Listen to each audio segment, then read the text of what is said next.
Hi, good evening, everyone. My name is Sejal, and I'm a graduate student in the laboratory of Dr. Don Van Mile. So I'm going to talk about sleep today. And most of you are aware that throughout the animal kingdom, different animals have different sleep pattern. And all the animals, they recognize what we call a daytime when there's enough sunlight, and when there's no light, we call it a nighttime. And depending on what species you are, you can be active during the daytime like most of us, but there are certain animals that are active during the nighttime.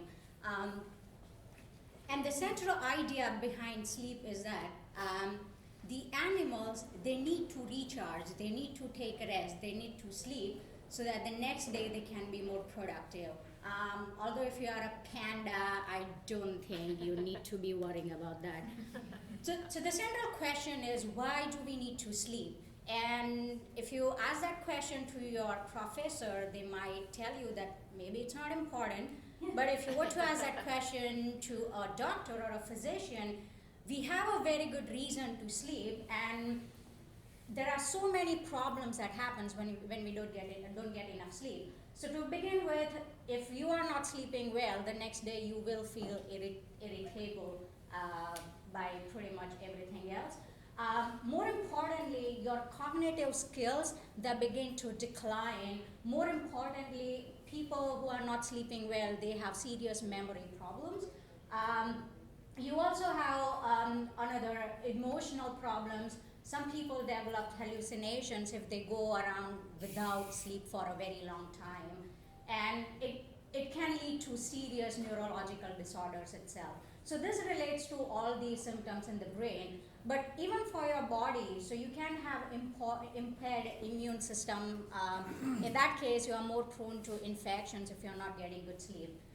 You can also have the increased risk of heart diseases.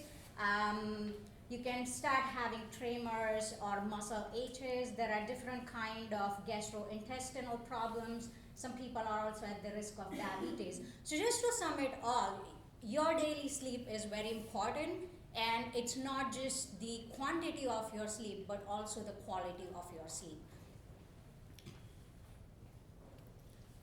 So sleep, it's a very complex subject, and different people have different rhythms based on their lifestyle. Some people, they would sleep 6 hours during the day, but then they would have very good quality sleep and they would be fine. Some people would need longer sleep. The question is, where do you start it? From where do you study sleep? For my PhD project, I used Drosophila, which are the fruit flies, as a model to study sleep. And why do you use Drosophila? So flies are sort of like our cousins. The genetic makeup that they use to build their body, it's pretty much similar to our genetic makeup. The another advantages are that Drosophila, it can be readily grown into the lab. They are small in size, and you can very easily manipulate that gene, which would be impossible to do in humans. And that is the main reason we try to understand the genetic basis of sleep. What is it that brings out sleep in humans? So coming back to the brain, what tells you to go to sleep? And even in ancient Babylonian literature, there were some indications that it's actually your brain which is asking you to go to sleep. So when it's twilight and the daylight is beginning to slow down, and like Claire mentioned, that we have clock neurons in our brain, so somehow they sense that timing, and our brain is asking our body to slow down and reduce our metabolism so that we can prepare to go to sleep. So what makes you sleep? And most of you are aware of this chemical called melatonin, which is produced by our brain. And if you're insomniac, your doctor is going to prescribe you this pill. So this melatonin, it basically releases from our brain at dusk, and it's asking our body to slow down and prepare for sleep. That much we know. We also know that we have certain proteins in our brain. In this case, the one that I'm interested in, which is called DAT, that is producing melatonin in our brain. But what we don't know is who is producing this melatonin. So throughout all these talks, you learn that our brain is made up of neurons, and the another components that are the cell type that are very important, which are called the astrocytes. So these two together basically drive all the processes in our brain and all the behavior. So we don't know whether the melatonin, it comes from neurons or astrocytes.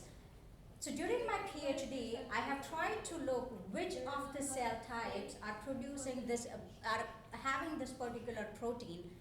And so far, I have learned that both neurons and the astrocytes, they have this protein, hence the ability to make melatonin.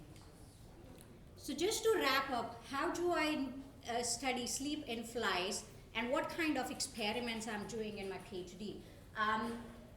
So here is a simple, here is an infrared camera which is basically tracking the movement of flies. So here is a rack where we put different tubes, and each of the tube is carrying a single fly, and this camera is tracking that fly's movement continuously for 5 days, for 24 hours. And here is something that you find at the end of this video tracking. So what you see here, it's basically the timing of the day. So at time 0 is when the lights turn on in this particular chamber where you have kept the flies. At time 12 is when the lights go off. So this is basically our timekeeper. And what you are measuring here is that if the flies are inactive for 5 minutes, then you consider that as asleep. It means that the flies are not moving at all continuously for 5 minutes. And then you can measure them across different time. So here in the blue and the black traces that you see, these are basically my control flies, and you can see that in the morning they are slow, they kind of become active, and then as you turn the lights off, they basically go to sleep. But when you look at my experimental fly, and like I mentioned, my experimental flies are the ones where either the neurons don't produce melatonin or the astrocytes don't produce melatonin. And in that case, you can see these green traces, they definitely look different than the blue and black traces. And here you can see that in this anticipatory period, where they are supposed to know that you have to slow down, where you can see that they are not slowing down because here is a sleep that you are measuring. So they are not sleeping very well in this evening time. It means that they lose that anticipation that here is a time when your body has to prepare for the sleep. And just to end here, that the lifestyle of flies and ours is very different, but the bottom line is that the genetic basis is the same. And by using these flies, we are trying to understand mechanisms of sleep. Thank you.